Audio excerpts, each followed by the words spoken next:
Okay, so now one little question. When I was growing up, I had a dog and I was very connected vibrationally. And then she passed on, and it was about a 13-year gap, and I've got another dog that seems like the same dog. Very likely, yes. And so I'm wondering, like, did she come back? I mean, dogs are very loyal. Or did I just attract the same kind of energy? Well, it's important. We know that you have a sense of all of this in the way that you've asked the question. Humans tend to look at themselves as clumps of flesh on individual chairs, individual clumps, and then you assign individual clumps of non-physical energy, so much that you call them souls. And when you draw pictures of them, you make these little self-contained ghosty-looking things. And then you try to get one ghost to fill up one clump of flesh. And then when that clump of flesh croaks, then you see that little ghosty thing going back into heaven and sitting around with other ghosty things and waiting for another body into which it can pour itself. And it is not that way at all. It's a stream of consciousness, and the source energy is expressing in many, many, many different places at the same time. And so you could say that that which you call God, or that which you call source, is spewing into that which you would call inner beings, which is spewing into that which you would call humans, which is spewing into that which you...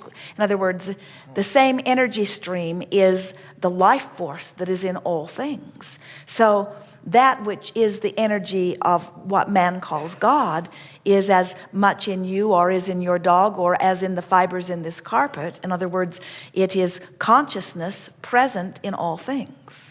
Now, the intention of that focused consciousness varies. And so in the same way that you can be a man, and you can be a bowler, and you can be an accountant, and you can be a lover, you can be a father, you can be a brother, but you are rarely all of those things necessarily at the same time, trying to focus upon being those things at the same time. But you have the capacity to redirect your attention and be those things. Analogies are never perfect, but it's sort of like that, where this non-physical energy stream expresses itself in many different ways. When you reemerge into non-physical, you become much more than the sum of the human consciousness that you've achieved here in this physical body. You return to that infinite intelligence, still remembering that which you are. And you don't miss that which you have been. There's no sense of lack about it. It's like people will say, Esther, it's nice of you to give yourself up so that Abraham can chew through you all day long. And Esther says, there's no sacrifice on my part. When Abraham is flowing through me, I am everything that I am, and oh, so much more. And it's like that for you when you die. You become that. And so that's one of the things about the beast kingdom that is so refreshing. It's one of the reasons they don't worry about death. They don't focus in that way. They understand that they are eternal consciousness. They romp and play and return to non-physical and romp and play. And they do have the advantage of getting up to speed very fast. In other words, there's not that much difference between the experience of the puppy and the experience of the full-grown dog. In other words, they get up to speed with their environment quickly, where humans, you have to go through that no teeth, no hair, no walking stage that's annoying.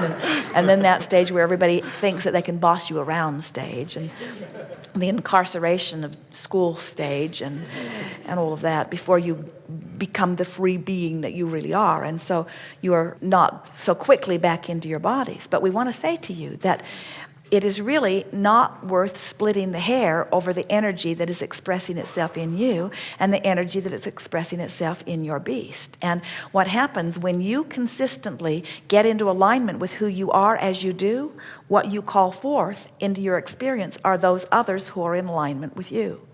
And so it is a very common thing for someone who is commonly tuned in, tapped in, turned on, to have companions in animals that are tuned in the same sort of vibrational way. Oh, beautiful. Thank you very much. Yes, indeed.